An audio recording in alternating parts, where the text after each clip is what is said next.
안녕하세요, 박찬입니다. 이번 시간에는 2015년도 공무원 한국사 시험 중에 그 사회복지직 한국사 해설 강의를 여러분들에게 제공해 드리기 위해서 이 자리에 섰습니다.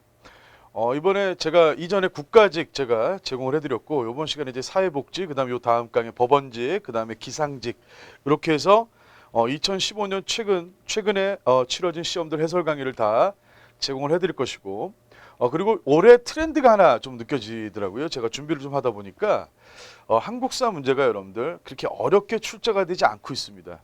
그럼에도 불구하고 이 합격을 결정할 수 있는 아주 조금 난이도가 있는 그런 생각을 좀 해줘야 되는 문제들이 꼭 한두 개 정도는 걸리기 때문에 그런 거 좀 여러분들이 좀 간파하시면서 공무원이 되시는 준비해 주시면은 충분하지 않을까라는 생각을 해보고요.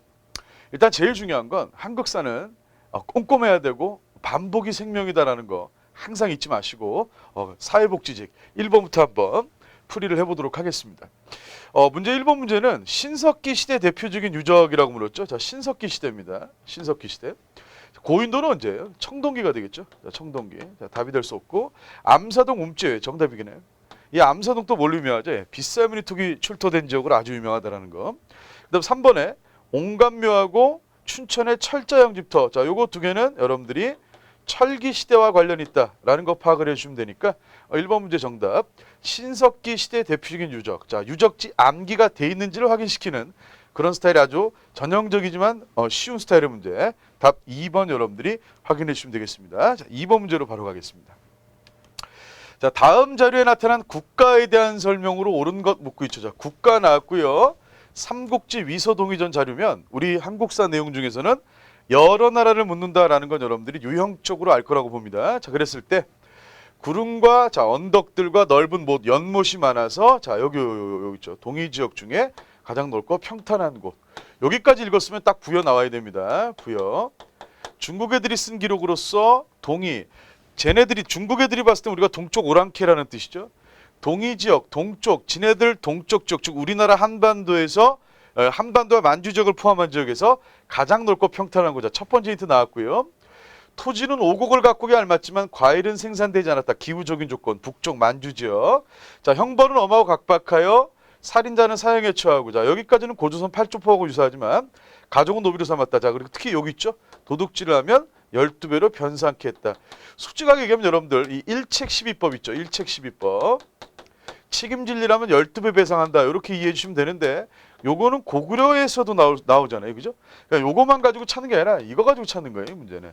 사료는 분명히 키 문장이 있다는 거 잊지 마시고 이걸 가지고 부여인 걸 바로 찾아내시면은 이 문제 푸는 데는 30초도 안 걸릴 수 있습니다. 그리고 이 해설 강의 보시는 분들이 시험 치르신 분들도 있지만 앞으로 준비하시는 분들도 있을 거 아닙니까? 그죠? 사료형 문제가 나왔을 때는 이 사료가 어느 나라인지를 보여주는 분명한 증거 자료들이 있다 없다? 있다라는 거예요. 그런 걸 이런 식으로 제가 빨간색으로 지금 밑줄 거드렸습니다. 이런 것들 잘 파악하는 연습해 주면 돼요. 자, 그리고 정답은 이 네 개 중에 부여를 찾으면 되고 전형적인 스타일의 문제입니다. 부여가 아닌 나라들의 풍습까지 정확하게 암기를 하고 있는지 그걸 물어보는 문제니까 자, 1번 단군과 아마 반어피남은 동해입니다. 동해. 자, 답이 될 수 없고요. 2번 해산물이 풍부하고 민며느리 이제 옥저가 될 것이고요. 3번 소를 죽여 굽으로 기룡을 점치기도 했다. 정답이죠. 우제전법, 부여의 우제전법. 4번 철이 많이 생산되어 낙랑 외등에 수출했던 나라 어디가 됩니까? 예, 바로 삼한중에 변환이 되고 변환이 나중에 가야라는 나라가 되니까 정답은 3번으로 여러분들이 체크를 해주시면 되겠습니다. 자, 전형적인 여러 나라 스타일 문제입니다. 그리고 모든 직종들에서 공통적으로 나오는 스타일의 문제, 사료 제시하고 나라 특징 잡을 수 있는지를 묻는 아주 대표적인 스타일의 문제였다라고 여러분들에게 말씀을 드리고요. 그리고 이 사회복지직이 특히 올해 시험 문제가 좀 기본에 많이 충실하게 하지 않았나라는 생각을 해봅니다. 3번 가겠습니다. 다음 설명에 해당하는 인물이라고 나왔는데 자, 이 인물은 불교 서적을 폭넓게 이해하고 모든 것이 한마음에서 나온다는 자 나왔습니다. 1심 원효대사님이 아닐까라고 파고 들어가세요. 다른 종파들의 사상적 대립을 조화시키고 분파의식을 극복하려 노력했다. 1심으로 분파의식 극복한다. 자, 네 글자로 화쟁사상이라고 합니다. 자, 그리고 결정타 나왔네요. 대승기신 논소와 신문화쟁론. 자, 누구의 저작입니까? 그렇죠. 원효대사님이 나올 수밖에 없다라는 거. 정답은 4번입니다. 원칙은 유식불교라고 하고요. 유식불교.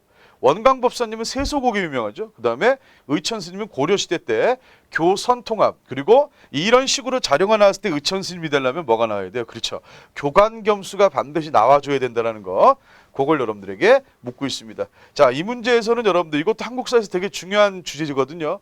우리나라 역사 유명한 스님분들의 업적을 정확하게 알고 있는지, 문화사 부분에서 상당히 잘 나오는 주제이니까 그런 것들 여러분들이 간파해 주시면 되겠습니다. 앞으로 시험 준비하시는 분들은 제가 주제별로 이런 대표 유형입니다, 이런 것들 잘 가져가시기 바랍니다. 쉽게 정복할 수 있습니다. 4번 가겠습니다. 자, 다음에 시무책. 시무책은 뭐냐면요, 사회개혁책 이런 뜻이에요. 그래서 이 시무책에 제한된 국왕대 사실이니까 어느 왕인지를 찾아야 되겠네요. 그러면 이 시무책이 어느 왕 때인지를 찾는 걸 이 자료 안에서 줬다, 이 얘기 아닙니까? 오케이. 이것도 사료 해석형이겠네요. 갈게요. 불교를 행하는 건 수신해도요, 유교를 행하는 건 치국의 본입니다. 여기서 끝났네요. 자, 이것도 한국사 공부 좀 하신 분들은 이 문장이 딱 나오면 이 사람이 나와줘야 돼요. 최승로라고. 저 최승로가 시무 28조 개혁안 28가지 조항을 제시를 했고, 이 시무 28조가 제시된 왕은 고려의 어느 나라 왕 때, 어느 나라? 고려의 성종이라는 왕이었다라는 걸 잡으시면 돼요. 이건 이런 뜻이죠. 불교를 행하는 건 수신에도요, 즉 종교적인 근본입니다. 유교를 행하는 건 치국의 본입니다. 정치의 근본입니다. 이 뜻이에요. 그래서 최승로의 시무 28조가 성종 때 유교 정치 이념의 채택, 이렇게 나오는 거죠. 그리고 플러스로 유명한 게 청컨대 외관을 두소서라는 표현을 통해서 지방관 파견을 얘기했다라는 겁니다. 그러면 고려 성종 때 사실로 옳은 거 고르는 거예요. 1번 12목을 설치했다, 정답이에요. 됐습니까? 네. 2번 서경에 대화궁을 지은 건 묘청이 건의했던 것이고, 당시 고려 왕은 인종입니다. 인종. 왕은 인종. 5도 양기가 확립된 건 고려 현종 때라고 봅니다. 성종이라고 착각하시면 안 돼요. 5도 양기가 정립된 건 현종이에요. 4번 독자적인 연호를, 자 여기 처음으로 사용한 사람은 태조 안건이에요. 천수라고 하는 연호를 썼다. 그 다음에 광종 때 이제 광덕 준풍 나오고, 성종 때 연호 같은 언급은 잘 되지 않습니다. 아시겠죠? 고려 처음으로 연호를 쓴 왕은 누구라고요? 태조 왕건. 정답 1번이에요. 여기서 포인트 또 나오죠. 최승로의 시무 28조에 두 가지 포인트가, 첫째 이겁니다. 유교정치 이념 채택. 둘째가 이거예요. 12목 설치. 알겠죠? 그러니까 시대를 대표하는 왕의, 그 왕의 정치를 뒷받침했던 인물들까지 여러분들이 파악을 해주는 그런 센스를 물어보는 문제가 되겠습니다. 아주 쉬운 문제입니다. 이런 거 틀리시면 안 돼요. 오케이. 자, 나머지 볼까요? 수시는 내생의 자예요. 자, 내생이 뭡니까? 앞으로 죽은 후 세계죠. 치국, 정치하는 건 금일의 요무, 중요 업무. 그럼 지금 중요한 건 정치라는 얘기예요. 그 뜻이에요. 금일, 지금은 지극히 가깝고 내생은 지극히 먼 것임에도 가까움을 버리고 지극히 먼 걸 구하면 또한 잘못이 아니겠습니까? 유교 정치님을 빠르게 채택해야 합니다. 전하. 이렇게 얘기한 거예요. 누가? 최승로가. 누구 때? 고려 성종 때. 정확하게 주요 왕의 업적들, 그리고 주요 왕의 중요한 인물들이 걸리고 있다면 정확하게 파악해주는 센스가 필요하겠다라는 것을 여러분들이 확인하시면 되겠습니다. 자, 그래서 이 문제 4번의 정답은 1번이 정답이 되겠다라는 거 말씀을 드릴게요. 중요한 주제들에서 아주 편안하게 여러분들이 풀 수 있게 냈고요. 실수만 안 하시면 고득점 할 수 있고, 좀 이따가 제가 언급할 건데 가장 결정적으로 점수의 어떤 분포를 결정할 수 있는 문제들은 좀 근현대사 쪽에서 걸리지 않을까라고 생각합니다. 전근대 부분 어려운 게 별로 없었어요. 자, 5번 갈게요. 밑줄 친 그에 대한 설명으로 옳은 겁니다. 그는 공민왕 때 성균관에서 성리학을 강의했고, 이이님의 친원외교를 비판하며, 자 여기 있어요. 전라도 나주로 유배됐다. 공민왕 때 성균관에서 강의도 했고, 이이님과 적대관계였고, 나주로 유배 갔다. 자, 이렇게 나주로 유배한 공민왕 때부터 한 사람은 이분밖에 없어요. 정도죠. 나주로 유배한 게 결정타예요. 이거는 조선왕조의 제도와 문물을 정리하고, 요거 됐고, 여기 있네요. 조선왕조의 제도와 문물 정리. 정도전 뭐라고 하죠? 오케이. 조선의 설계자라고 하거든요. 성리학을 통치 이념으로 확립하는 데 커다란 역할을 했다. 자, 바로 삼봉 정도전을 물어보는 문제가 되겠습니다. 자, 1번. 불교 비판서인 불시자편을 남겼다. 정답이네요.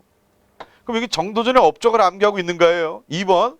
만권당을 통해 원나라 성리학자와 교유한 사람은 이재헌이라는 사람이 아주 가장 유명합니다. 이재헌하고 이때 당시 교류했던 사람이 조맹부. 참고로 지금 이 사람 얘기예요. 이 사람은 중국 사람이고. 3번. 유교적 통치 규범을 담은 송육전을 편찬한 사람은 하륜이 대표집니다. 하륜.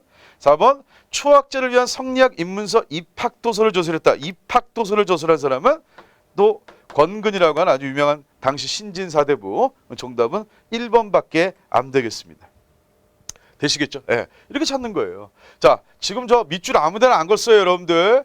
조선 초 정도전의 업적도 충분히 시험에 나올 수 있는 주제이니까 정확하게 정리를 해주시라라는 거 사회복지직 시험 출제하시는 분들이 우리 사회복지 준비하시는 분들한테 말씀을 드리는 거고, 사회복지직 준비를 안 하셔도 이거는 한국사에서 아주 중요한 주제들이에요. 그러니까 여러분들이 나는 우리 직종만 준비할 거야 이게 아니고요. 타직종 기출문제가 필요한 건 뭐냐면 타직종 문제를 통해 한국사 출제 주제를 간파하는 겁니다. 그리고 문제 스타일을 잡는 거예요. 그거 상당히 필요하다는 거 강조를 드리겠습니다. 자, 그래서 5번에 정도전을 물어보는 문제 불시잡변 1번이 답이 되겠고, 이거 말고 또 뭐 나왔어요? 조선 경국전, 이것도 아주 잘 나오는 책이니까 꼭 알아두시기 바라겠습니다. 자, 5번의 정답은 1번 되겠습니다. 6번 갈게요. 가와 나 사이 시기 사이에 있었던 역사 사건. 또 한국사 아주 많이 물어요. 뭐하고 사이에 어떤 일이 있었는가? 그러면 얘하고 얘가 뭔 줄 알아야 돼요. 봐볼게요. 가, 문주가 신라에서 군사 1만 명을 얻어가지고 돌아왔다. 고구려 군사는 물러갔지만 이미 왕은 죽었고, 문주가 왔는데 이미 왕은 죽었대요. 그러면 문주가 있고 이미 왕은 죽었고 성은 파괴되었다. 이에 문주가 왕으로 즉위했다. 이 사람 문주가 왕으로 즉위해서 문주왕 얘기구나. 이 문주왕이 이제 10,000명 갖고 왔을 때 백제 당시 왕이 계로왕이에요. 그럼 이 왕은 계로왕이 되는 거예요. 고구려 장수왕의 어택으로 백제가 수도를 함락당했던 사건입니다. 그럼 475년 이렇게 봅니다. 이런 식으로 왕으로 즉위하고 수도를 바로 어디로 옮겨버린다? 예, 웅진으로 천도한다. 이게 바로 나오셔야 돼요. 나아가 볼게요. 봄에 사비로 서울을 옮기고 국호를 남부여라고 했다. 자, 백제가 사비 지금의 부여로 서울을 옮기고 남부여라고 했던 건 성왕이에요. 성왕. 이것도 여러분들 요거 딱 보자마자 사비로 수도 옮겼다. 538 바로 연도 나와 주셔야 됩니다. 그러니까 이 문제는 이 사이에 있었던 일을 여러분들이 찾아라 이 얘기예요. 그럼 1번에 근초광이 평양서 공유했다. 여러분들 지금 5세기 후반에서 6세기 초반 넘어가는 타이밍이죠. 근데 근초광은 백제 전성을 이끌었던 4세기란 말이죠. 그러면 틀렸잖아요. 사이에 들어갈 수가 없잖아요. 그죠? 2번 비유왕이 눌치마리깡과 동맹 맺었다. 이것도 433년입니다. 처음 백제하고 신라하고 나주 동맹 체결했다는 얘기거든요. 요 앞에 들어가죠. 가나 사이가 아니라 가 앞이지. 아하. 그러면 1번하고 2번은 어디가 되는 거예요? 가보다 이전에 나타났던 사건이 아닌가 이렇게 잡는 거죠. 3번 무령왕이 지방의 22담로의 왕족을 파견했다. 여러분 무령왕이 누가 앞형이죠? 예. 성왕 바로 앞형이고 문주왕, 동성왕, 무령왕, 성왕 이렇게 배우거든요. 그러면 무령왕은 이 사이에 들어갈 수 있다 없다? 있는 거죠. 그러니까 답은 3번 되는 거예요. 이거 연도 몰라도요. 기본적인 왕의 순서 여러분들이 알고 있다면 충분히 풀 수 있는 그런 스타일의 문제가 되겠습니다. 아시겠죠? 그렇게 보시면 되겠고, 자 4번에 광개토대왕은 어때요? 지금 분명히 이게 광개토대왕이 아니라 장수왕의 업적인데 광개토는 여기서 시기적으로 맞질 않죠. 광개토대왕도 가 앞에 들어가줘야 될 왕이다 라고 여러분들이 체크를 해주시면 되겠습니다. 얘도 가 이전이에요. 이거는 굳이 연도를 모르더라도 여러분들 이거 연도는 알아줘야죠. 요거 연도를 알아야 여기서 상황을 판단하는데, 결론적으로 이 문제에서 여러분들에게 요구하는 건 시기 판단 능력이에요. 그리고 시기 판단할 때 삼국시대 같은 경우는 4세기, 5세기, 6세기를 정확하게 구분할 수 있는지 그걸 물어보는 문제입니다. 자, 참고로 연도 알려드리면 요게 371년이에요. 그리고 광개토대왕님이 즉위한 시기는 391년에서 412년입니다. 391년에서 412년이기 때문에 확실하게 근거 잡을 수 있죠. 가 이전이라고 연도 가지고도 잡을 수 있는 겁니다. 아시겠죠? 중요한 연도 정도는 여러분들이 암기해 주시는 센스가 필요하다는 거, 이 문제를 통해서 우리가 알 수가 있겠다라는 거 말씀을 드리고요. 이 문제를 잘 모르면 틀릴 수 있는 그런 스타일의 문제니까 어떤 사건과 사건의 사이를 여러분들에게 물어보는 문제는 정말 정확성을 요구한다. 그래서 정확성을 요구하는 문제는 꼼꼼하게 준비하는 수밖에 없다. 개념 공부 자체가 꼼꼼해야 되는 수밖에 없습니다. 그걸 여러분들이 파악을 해주시기 바라겠습니다. 아시겠죠? 정답은 3번밖에 안 된다는 거고요. 자, 분명히 여러분들 강조할게요. 삼국시대 배우실 때든 어디 배울 때든 연도가 꼭 제시가 되고 있는 중요한 포인트들은 꼭 연도 체크를 해두시기 바랍니다. 왜요? 그래야 시험장 가서 스피드 있게 문제 풀 때 여러분들이 그 스피드를 더 높일 수가 있어요. 왜냐하면 연도가 바로바로 기계적으로 나왔을 때 풀이법하고 이거 상황 논리 착 잡아가는 거하고 상황 논리 잡아가는 거 좋은데요. 우리는 시험장 들어서 시간이 많이 없어요. 아시겠죠? 빨리빨리 정확하게 풀어줘야 되기 때문에 그래서 공무원 한국사가 암기력이 되게 중요하다라는 평가가 나오는 겁니다. 아시겠죠? 그렇게 좀 부탁을 드리겠고요. 7번 가겠습니다. 다음 제도들이 시행된 시기를 자 시기예요. 순서대로 바르게 나열한 거. 자, 전시과 언제예요? 고려 전기. 녹음은 언제 나옵니까? 예, 신라. 자, 직전제는 언제 나오죠? 조선 세조 때 1466년이라 그래요. 과전법은 언제예요? 1391년 조선 건국 직전 공양왕 때. 공법은 언제입니까? 조선 세종 때입니다. 아이고 이건 뭐 연도 몰라도 풀 수 있네요. 자, 제일 먼저 뭐 나와야 돼요? 자, 니은. 그 다음에 디귿, 리을, 미음, 비읍, 비읍이네요. 디귿, 니은, 자 신라, 그 다음에 기역, 니은 기역, 그 다음에 리을, 미음, 디귿 되니까 정답은 3번이 답이 될 수밖에 없겠다라는 거 파악할 수가 있겠습니다. 자, 고려냐 신라냐 우리 노급해지 관료전지급이 있잖아요, 그죠? 예, 그러니까 어차피 신라랑 걸 수 있고요. 직전제는 직전법을 이렇게 써놓은 거고 과전법은 이거 일부러 페이크 쓰려고 그런 성격도 있는 것 같아요. 직전제나 직전법이랑 같은 말입니다.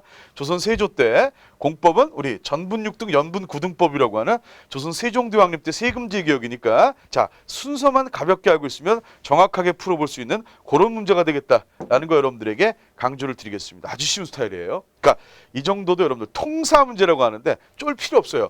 어느 나라 거인지 파악하는 게 일단 포인트입니다. 아시겠죠? 어디서 배웠는지 파악하는 것도 실력이에요. 시험장에서는.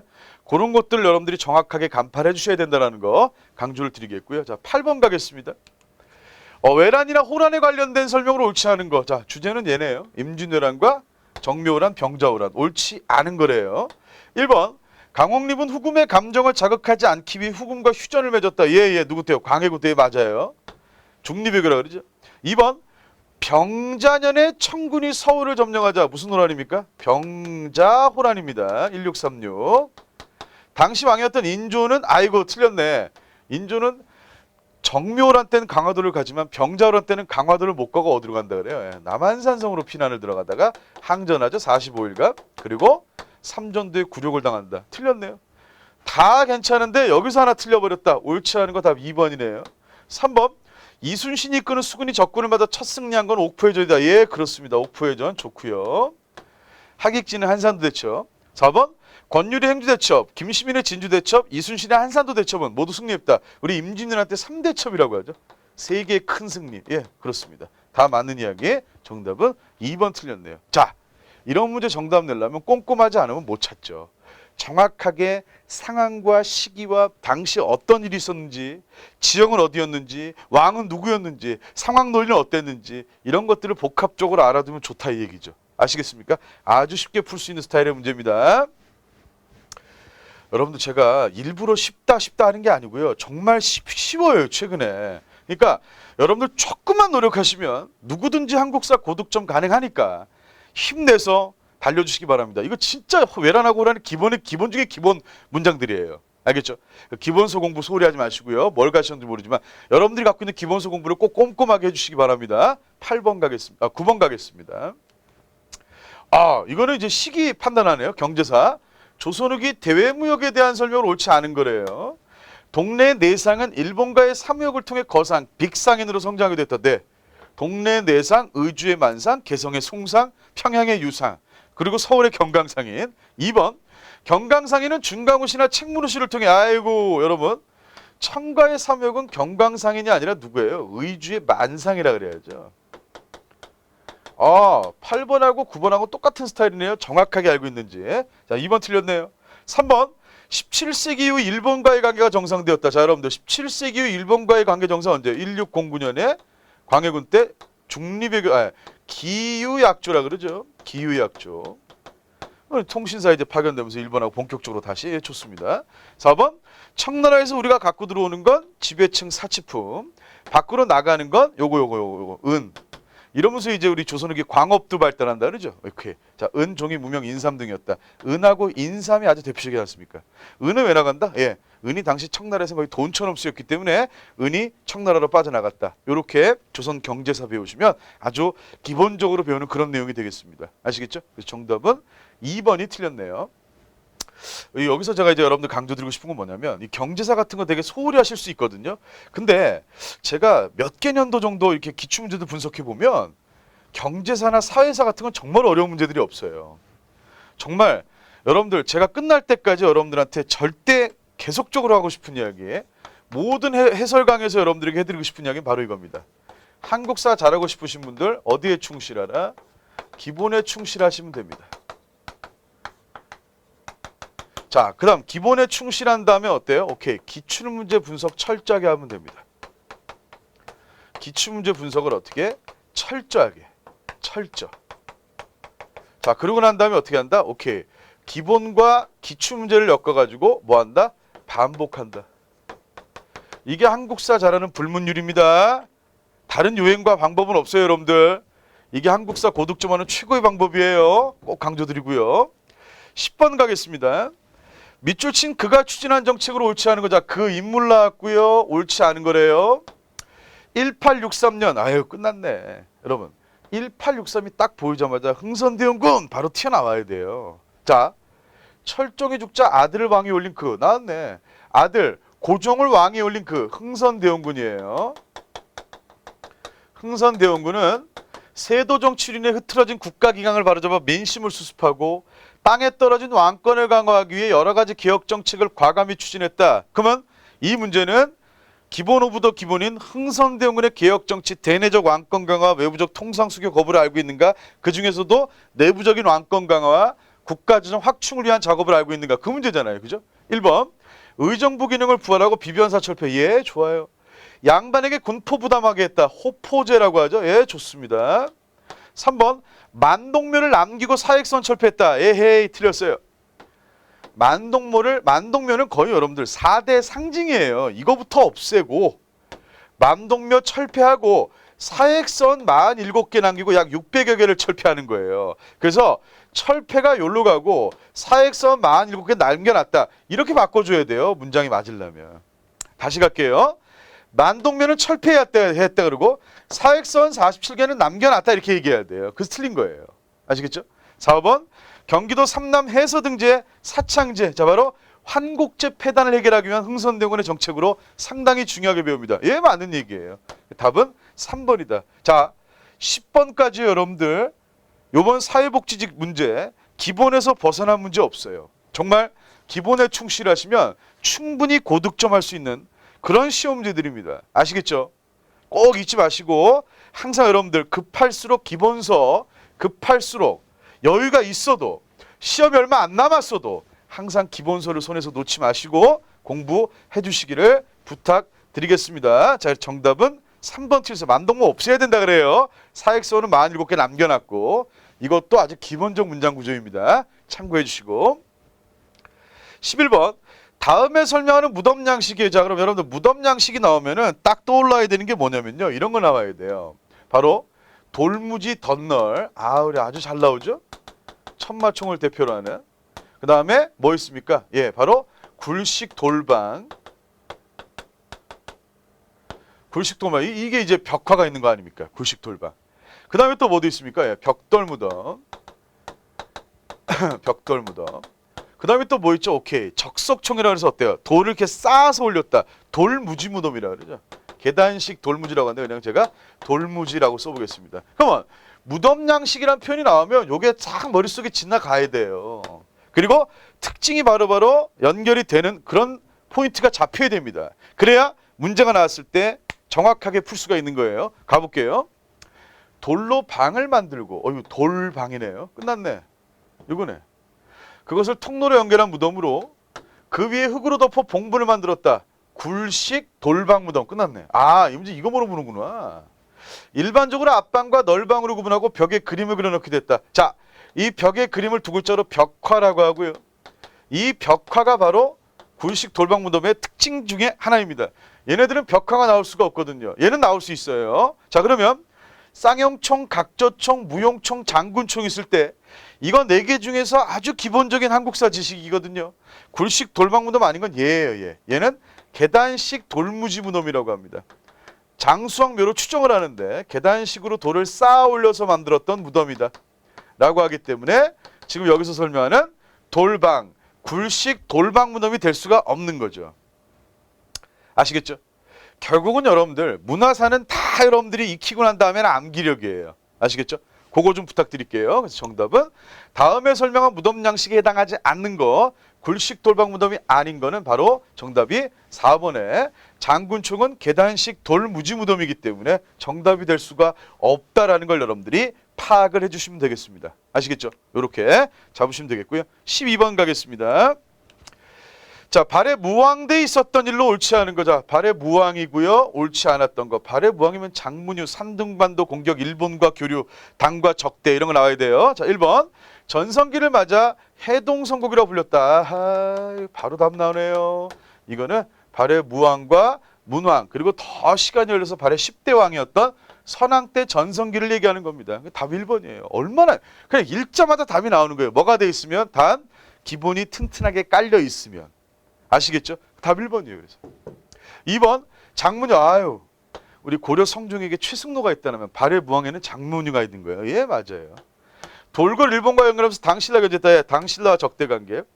동북방 여러 세력 복속하고 북만 주장하겠다. 이러니까 당나라한테 위협이 될 수 있었던 그런 존재가 아니었겠는가? 라고 볼 수 있는 거죠. 되겠습니까? 아주 쉬운 문제입니다. 무왕 때, 해동성국은 선왕 때입니다. 그래서 발해는요, 여러분들 주로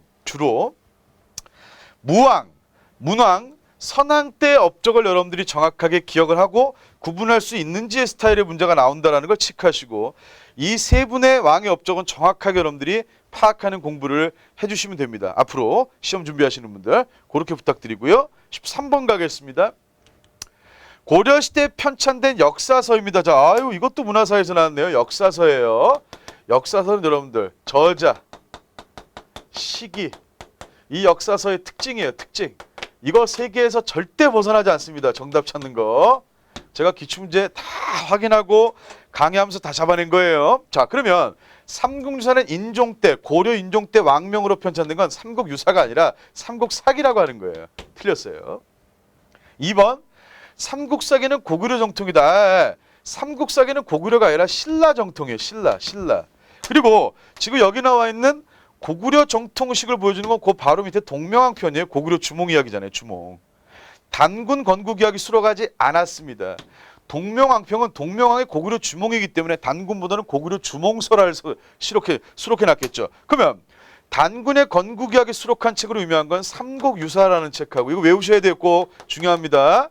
그 다음 이승유의 제왕홍기라고 하는 고려 충렬왕 때 두 저작이 가장 유명하다라는 거예요. 이거 틀린 거예요. 다 틀렸네. 다 틀렸네요. 4번 제왕홍기, 이승유의 제왕홍기는 우리 역사를 중국사와 대등하게 파악했다. 여러분들 잘 들으세요. 우리 역사를 중국사와 대등하게 파악했다는 얘기는 우리 역사의 자주성을 보여주겠다 이 얘기예요. 자주성으로 해석하시면 돼요. 맞는 거예요. 그래서 이게 답은 4번이에요. 단군부터 시작하는 우리 역사의 정통성과 주체성. 그래서 중국과 대등하게 파악했다. 이렇게 얘기하는 겁니다. 아시겠죠? 1번에 인종 때 왕명으로 1145년은 삼국사기예요. 삼국사기는 신라의식입니다. 그 다음 동명평은 단군 이야기가 아니라 고주몽, 주몽설화가 수록돼 있고 이 단군의 건국 이야기가 수록된 건 이 두 개가 유명하다. 최초는 바로 얘가 되겠다. 이렇게 가는 거예요. 지금 저자, 김부식 저자는 지금 안 나왔네. 식이 나왔죠. 인종 때냐. 그리고 이거 가지고 묻고 있죠. 그러니까 역사서 공부할 때는 그 역사책들의 특징 정확하게 잡는 거예요. 특히 자주적인 역사서 중심으로 해서 여러분들이 공부하시면 됩니다. 아시겠죠? 잘 나오니까 그렇게 확인해 주시면 되겠습니다. 13번의 정답은 4번 이렇게 잡으시면 되겠어요. 자, 14번 가겠습니다.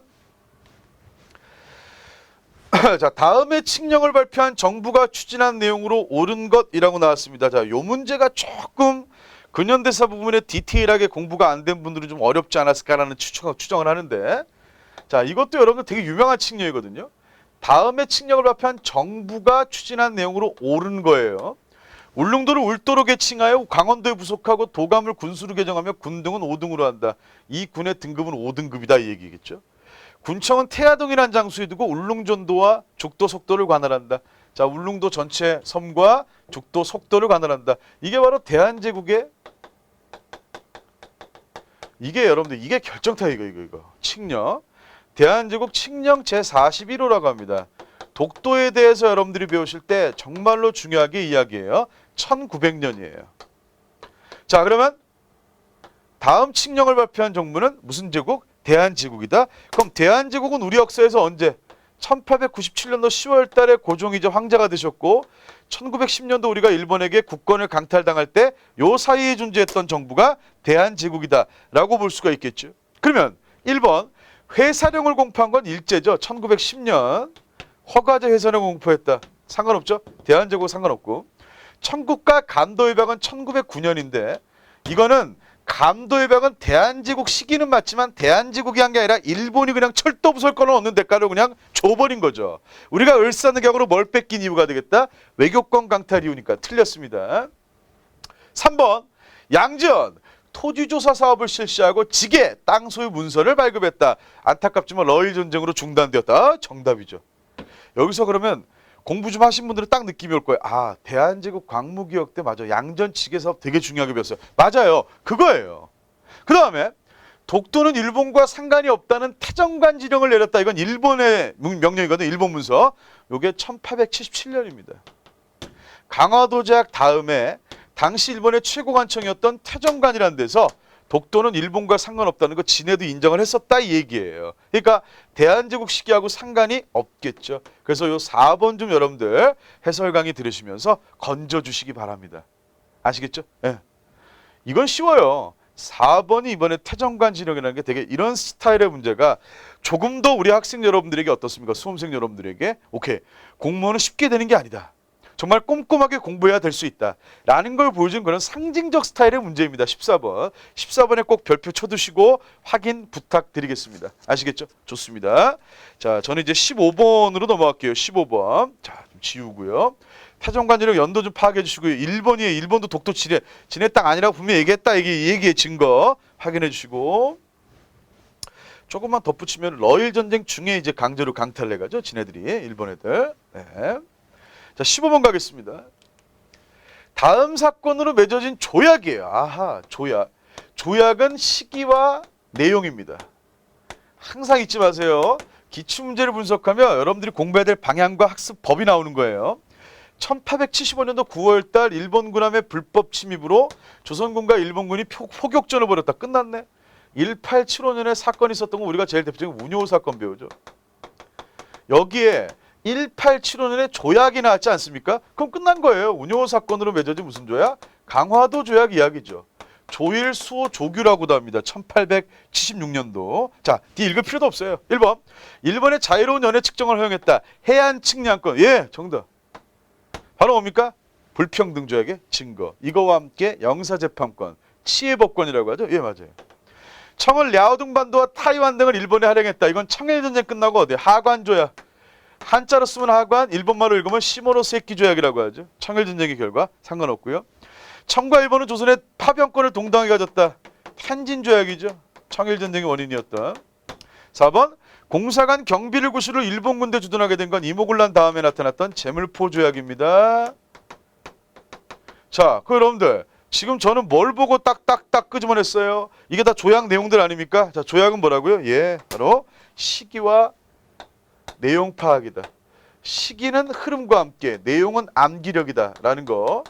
그러니까 저도 암기라고 있으니까 얘네가 뭔지 바로바로 튀어나오겠죠. 아시겠습니까? 오케이. 자, 바로 강화도 조약의 불평등 조약의 성격과 함께 이 근현대사에 등장하는 각종 조약들은 여러분들 시험 정말 잘 보시고 싶다라면 꼭 암기해 주시기 바랍니다.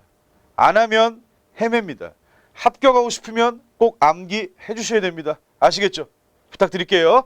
조약은 시기와 내용이다. 여러분 저 다 안 읽어도 돼요. 이런 거.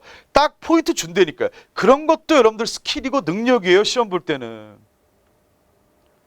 제가 항상 강조하는 게 논리와 키워드와 조합입니다. 아시겠죠? 그런 것들 꼭 체크해 주세요. 좋습니다. 그런 거 연습해보고 싶으신 분들은 메가 CST로 오십시오. 제가 비록 경찰 한국사를 하고 있지만 거기 사이트가 경찰이어서 타직종 들어도 돼요. 타직종 분들이 들어도 충분합니다. 왜요? 어차피 한국사라는 과목 자체가 내용이 다른 게 아니에요.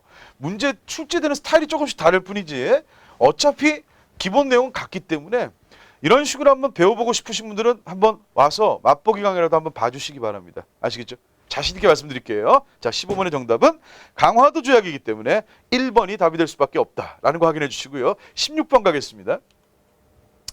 다음 상황이 벌어지던 시기예요. 자, 시기 판단 문제.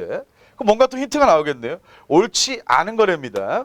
근래 사족들. 자, 사족들이 누구예요? 예, 제지 사족이라고 그러죠, 우리 한국사에서. 원래 기존의 지방 양반들이 향교, 지방에 있던 학교에 모여 의논하여 수령을 쫓아내는 것이 고질적 폐단입니다 라고 나왔습니다. 지방 양반들이 수령과 대립관계를 맺고 있다 이 얘기고요. 자, 여기 결정타예요 이거. 영덕의 구향은 원래 지방 양반이며 소위 신향, 새롭게 지역의 주도권을 잡는 사람들은 향리와 서리의 자식들, 하급관리의 자식인데 경제력을 바탕으로 양반이 된 사람들입니다. 근래 신향들이 향교를 주관하면서 구향들과 서로 마찰을 빚고 있다. 자, 신향과 구향이 서로 마찰을 빚고 있다. 이거 우리 한국사 교과서 조선 후기 사회사 향전에 대한 언급이죠. 향 지역에서 주도권 다툼. 자, 언제가 될 수밖에 없다? 오케이. 향전은 딱 보이자마자 조선 후기예요. 이 문제도 여러분들 제가 좀 설명하려고 이렇게 갔죠. 문제 풀 때는 이거 두 개만 딱 보고 아, 향전, 조선 후기 끝이에요. 가서 한번 보세요. 여러분들 가진 기본서 가서. 향전이 어디 나오나. 조선 후기입니다. 1번. 분홍층이 성장하여 향임직이 진출했다. 지역의 어떤 임원들, 지역의 어떤 영향력을 행사하는 관직이겠죠. 예, 맞아요. 맞아요. 그리고 수령과 결탁했다. 좋고요. 2번. 농촌 공동체 생활을 주도하는 자 밑줄 향도가 등장한 건 고려시대예요. 향도가 등장한 건 고려기 때문에 틀렸어요. 왜? 시기는 조선 후기인데 지금 고려시대부터 있던 향도를 얘기하고 있기 때문에 2번이 틀린 겁니다. 3번. 수령이 세금을 부과할 때 향해가 자문 역할을 했다. 이런 거밖에 안 하는 걸로 우리가 전락했다 이렇게 얘기해요. 향해의 몰락. 4번. 촌락단의 동약이 실시되고 동약. 동족마을이 만들어졌다. 자, 요 4번이 요 문제는 4번이 아주 여러분들이 앞으로 공부할 때 중요한 건데요. 잘 보세요. 촌락단위의 동약이죠. 군현단위는 향약이라 그래요. 군현단위는 향약이라 그래요. 이것도 하나의 상징이에요. 이해 안 해도 돼요, 이런 거. 군현단위의 향약을 지방 양반들이 제어할 때는 힘이 셌다가 이게 동약됐다는 얘기 힘이 빠져가지고 지네들끼리라도 유지하겠다. 지네들 권력 유지하겠다. 이런 메시지예요, 이거. 오케이? 4번 선택지가 아주 대표적인 문장 구조입니다. 촌락단위의 동약이냐 군현단위의 향약이냐 이런 거 정확하게 체크해 주십시오. 그래야 문제가 나왔을 때 안 헷갈리고 안 틀립니다. 부탁드립니다. 중요합니다. 예. 16번 조선 후기를 묻고 있는데 뜬금없는 향도가 등장했다라는 아주 너무 편하게 문제를 줬습니다. 그러나 이 주제는 또 나올 수가 있는 주제이기 때문에 제가 촌락단위인지 군현단위인지 왜냐하면 타직종 기출 문제에서 이런 걸로 막 장난치는 문제들이 있었기 때문에 말씀을 좀 드려보았습니다. 자, 그 다음 가겠습니다. 17번 문제. 다음의 인물에 대한 설명으로 옳은 것만 모두 고른 거자. 인물이에요, 인물. 자, 인물. 1930년대 요거 나왔으면 끝났어요. 조선사회경제사 나왔으면 백나무. 일본의 식민사관 중에 정체성론에 대한 비판, 사회, 경제사. 이 두 책, 특히 요 책 아주 유명하고요. 유물사관의 입장에서 한국사 체계적으로 이해하고자 했다. 바로 뭐를 깠다? 일본 애들의 정체성론을 까면서 우리도 세계사의 보편적 발전 과정을 거쳐왔다. 그 논리예요. 백나무 문제입니다.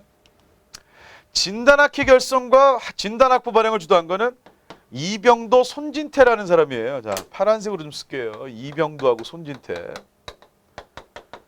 백나문하고는 상관이 없습니다. 이것도 우리 일제강점기 문화사 들어가면 이 기본이에요, 기본. 자, 기억 틀렸어요. 니은 국민당 창당을 주도하고 미군정청에서 민정장관 역임했다. 자, 국민당하고 미군정 민정장관 이거 두 개 동시에 한 사람은 이분밖에 없어요. 안재용이라는 분. 이분밖에 없어요. 됐죠? 틀렸어요. 다음은 이거 두 개가 되겠네. 조선민족의 진로라는 글에서 신민족주의를 지칭했다. 1946년에. 1946년 참고하시고요. 리을 한국사가 정치적이며 타율적이라 주장하는 식민사학을 비판했다. 그렇지. 특히 정체성론에 대한 비판을 아주 강하게 한 게 사회경제사학이었다라는 걸 잡아주시면 정답은 3번의 디귿과 리을이 되겠습니다. 아시겠죠? 자, 이 백남훈에 대한 거는 경찰직에서도 2번 연속 나왔거든요. 작년 올해. 이거 타직종에서도 여러분들 일제강점기의 역사 분위기, 우리 민족주의사학, 사회경제사학, 그 다음에 실증주의사학 이런 거 아주 잘 나오는 주제니까 꼭 문화사 소홀히 하지 마시기를 부탁드리겠습니다. 최근에 경쟁률이 올라가면서 점수 떨어뜨릴 때 가장 많이 한국사에서 건드리는 주제가 문화사입니다. 꼼꼼하게 암기 바탕으로 해가지고 시대 구분하는 능력, 이게 문화사의 포인트니까 잊지 마시고 꼭 여러분들 그런 능력을 가져주셔야 되겠다는 거 강조를 드리겠습니다. 18번 가겠습니다. 일제강점기 생활 모습을 묘사한 것으로 옳은 거예요. 자, 이 문제는 우리한테 일제강점기고 옳은 겁니다. 이 문제가 제가 봐서는 아마 가장 어렵지 않았을까라고 생각을 해봐요. 왜? 되게 헷갈리게 내놨어요, 선택지들을.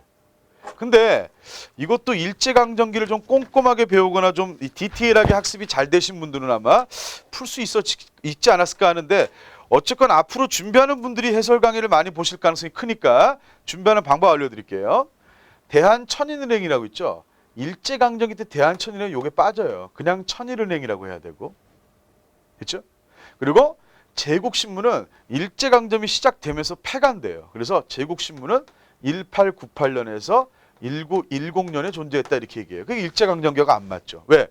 일제강점기의 대한천일은 대한자 빼고 그냥 천일은행으로 존재했고, 회사원이 제국신문이 일제강점기 시작되면서 폐간된단 말이죠. 그게 틀렸어요. 그게 안 되는 거예요. 일제강점기가 아닌 거. 이번에 빈민, 가난한 국민들이 토막촌을 형성했고, 이 토막촌으로 당시 유명했던 데가 청계천입니다. 그리고 거린, 이 굶주린 사람으로서 이제 그 걸식이라 그러죠. 어떤 그 음식을 구걸하는 그런 것처럼 생활했다라고 나왔습니다. 예, 이게 정답이에요. 답. 이 토막촌이 언제냐면 토지조사 사업으로 농토를 잃었던 우리 농민분들께서 토막집에서 아주 빈민촌, 빈민들 토막촌에서 되게 힘들게 사셨다 그 얘기입니다. 이거. 그 답이 2번 되는 거예요. 3번 유경공원에 입학한 청년이 선교사로부터 영어 배웠다. 자, 유경공원은요 1886년도에 만들었다가 1894년도에 없애요. 일제강점기랑 전혀 관계가 없죠. 틀렸고요. 이 정도 알아야 돼요, 여러분들. 4번 서울의 학생이 미국인 유하는 전차를 타고 등교했다. 자, 전차가 뚫린 게 1899년이고요. 그러니까 전차를 탈 수 있는데 여기서 틀린 게 뭐냐면 이게 틀렸어요. 미국인이 운영하는 거. 자, 여러분들 1909년에 이 전차 운영권은 일제가 가져갑니다. 일제가 전차 운영권 가져온다. 이것까지 알아야 돼요. 그러니까 이 문제 쉬운 문제가 아니에요, 절대.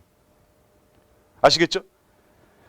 아마 틀리신 분들은 거의 다 4번 했을 거예요. 그렇지. 전차가 없어진다는 얘기는 없으니까 4번이 답일 거야. 이렇게 갈 수 있는데요. 맞을 수도 있어요.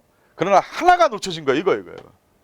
미국인이 운영했던 게 맞는데요. 1909년에 일본 애들이 강압적으로 자기들이 가져가 버려요. 전차 운영권을. 그래서 전차를 타고 가는 건 맞는데 얘가 틀린 거예요. 미국인이 운영하는 게. 그래서 일제강점기가 될 수가 없었던 그런 선택지가 되겠습니다. 아마 이 문제가 2015년도 사회복지직에서 가장 어렵지 않았을까라고 저는 개인적으로 추정합니다. 아시겠죠? 이거는 그냥 단순하게 암기력이 아니라 상황을 읽어내는 능력까지 같이 있어야 돼. 그러니까 시기 판단을 요구할 때 암기력 요구하면 가장 고난도가 돼버려요. 한국사는. 근현대사에서 전형적으로 나올 수 있는 스타일의 문제입니다. 아시겠죠? 그렇게 여러분들이 잡아주셨으면 좋겠다. 그러니까 어쨌거나 암기를 안 할 수는 없어요. 알겠죠? 암기 안 할 수가 없을 때 암기를 여러분들 너무 부담스러워하지 마시고 나 합격을 위해 이 정도 하겠다라는 강한 마음가짐으로 좀 정리를 해주시고 외울 거 외워주시고, 그리고 외워야 될 게 뭔지 모르겠습니다 라는 분들은 기출문제 풀면서 기출에 나왔던 거 중심으로 먼저 외워두시면 좀 마음이 편해질 거예요. 그래서 기출문제 강조하는 겁니다. 아시겠죠? 부탁드릴게요. 19번 다음 법령에 대한 설명을 옳지 않은 거. 자, 요것도 아주 전형적인 대표 유형이에요. 바로 우리 이승만 정부 때 농지개혁법 문제거든요. 농지개혁법. 이 농지개혁법이 좀 복잡한 게 1949년도에 분명히 제정을 해요. 1949년 6월 달에 제정을 합니다. 만들어요. 근데 바로 시행을 안 해요. 못해, 상황이. 그리고 1950년 3월 달에 개정을 한번 하고, 그리고 1950년 이 개정 이후에 이제 뭐 한다? 그러니까 1949년대에 만들었는데 1950년에 개정하고 난 다음에 시행했을 거 아닙니까? 그죠? 6.25 딱 직전에 시행을 해요. 그래서 49년에서 50년으로 이어지는 타이밍 물을 때 가장 많이 물어봅니다. 그리고 이 농지개혁법 가지고 옳지 않은 거 물을 때 가장 또 흔하게 묻는 스타일이 뭐냐면 미군정기하고 구분을 시키는 그런 능력을 얘기해요. 그게 답이 1번이에요, 이 문제. 소작료는 3일제로 3분의 1제, 그냥 3일제 소작제라고 하는데 이건 미군정기 때입니다. 이승만 정부 때가 아니라 미군정기. 미군정기 언젠데요? 예, 1945년도 9월 달부터 1948년도 8월 달 우리 대한민국 출범할 때까지. 그러니까 이때 있었던 일이다 이 얘기예요. 근데 얘는 1949년도로 넘어가야 되잖아요. 그 틀린 거예요, 얘가. 3분의 1 소작제 미군정기, 3분의 1 소작제 미군정기, 3분의 1 소작제 미군정기. 암기해주셔야 됩니다. 부탁드릴게요. 1번 틀렸어요. 자, 농지개혁법의 원칙. 정말 유명한 문제. 유상매수, 유상분배. 예. 가구당 농지소의 3정보 이내 제한. 최대한 3정보 정도까지. 3헥타르라는 뜻입니다. 예, 맞아요. 그 다음 농지를 매각한 주주는 지가증권을 교부받았다. 근데 이게 현금화가 되지 않았다라고 얘기합니다. 예, 맞아요. 그래서 1번이 틀렸습니다. 자, 이승만 정부의 경제정책은 여러분들 미군정기하고 헷갈리지 않게 정리해주는 센스가 필요하다는 걸 이 문제에서 한 번만 여러분들이 느껴주시면 되겠다라는 것을 강조를 드리겠습니다. 부탁드릴게요. 좋습니다. 마지막 문제 갑시다. 사회복지. 다음 협정과 관련한 설명을 옳지 않은 겁니다. 자, 협정이고요. 이것도 조약 공부하는 거랑 똑같아요. 내용을 알아야 되고 시기 알아야 되고 옳지 않은 거. 군사분계선을 확정하고 쌍방이 이 선에 2km씩 후퇴하여 비무장지대 DMZ를 설정한다.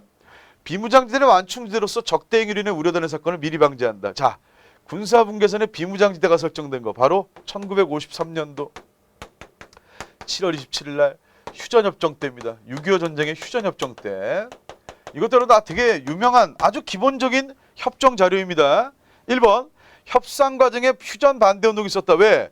휴전을 해버리면 남북한이 분단되기 때문에 우리 남쪽에서는 거의 다 휴전 반대 분위기였습니다. 2번 협정주인으로 발치기원 파동이 야기되었다. 그러면 이것 때문에 발치기원 파동이 일어났다 이런 뜻이잖아요. 틀렸죠. 발치기원 1952년인데요. 이거 53년이잖아요. 어떻게 그 다음의 사건이 그 앞전의 사건의 야기 원인이 됩니까? 틀렸잖아요. 연도만 알고 있어도 충분히 풀 수 있는 그런 문제다. 라는 거죠. 현대사 공부할 때 연도는 생명이에요, 여러분들. 3번 협상 과정에 정부는 반공포로 석방했다. 예, 이승만 자의적으로. 예. 왜? 미국의 도움을 얻어내기 위한 목적이라고 해석해요. 그래서 받아낸 게 미국과 한미 상호방위조약. 이게 1953년도 10월 달입니다. 반공포로 석방하고 휴전협정하고 이렇게 넘어온다라고 보시면 돼요. 아시겠죠? 이것도 우리 6.25 전쟁 공부할 때 상당히 중요하게 다루는 주제이니까 그렇게 여러분들이 확인을 해주시면 되겠습니다. 자, 이렇게 해가지고 여러분들하고 2015년 3월 달에 치러진 사회복지직 9급 한국사, 공무원 한국사 해설 강의를 마쳤습니다. 자, 여러분들 제가 끝나면서도 여러분들에게 강조 다시 한번 드릴게요. 한국사 기본에 충실하면 충분히 누구나 고득점할 수 있습니다. 자꾸 여기저기 눈 돌리니까 올라가려던 점수도 막히는 거예요. 기본에 꼭 충실하시고요. 그리고 기본에 충실하면서 기출문제와 함께 연습하시면 됩니다. 그리고 무한 반복이에요. 왜? 우리 한국사에 무슨 성이 되게 강한 과목이라고 합니까? 휘발성. 알겠는데 돌아서면 바로바로 까먹죠? 그럼 반복밖에 살 길 없다. 라는 거 항상 아주 간단한 이치가 여러분들이 공무원 되시는데 가장 중요한 원리다라는 거 잊지 마시고요. 잘 준비해 주시기 바랍니다. 자, 이렇게 해서 제가 준비한 우리 이번 3월 달에 치른 2015년 3월 달에 치러진 사회복지직 한국사 해설 강의는 여기서 마무리하겠습니다. 저는 이제 법원직에서 여러분들도 법원직 문제가 5개가 더 많죠. 법원직 문제는 좀 수능에 가깝습니다. 자, 또 어떤 주제들이 어떻게 나왔는지 그거 분석하는 시간이다라고 생각하고 좀 와주시기 바랍니다. 아시겠죠? 자, 들어주시느라 고생 많으셨고요. 저는 법원직에서 만나겠습니다. 고맙습니다.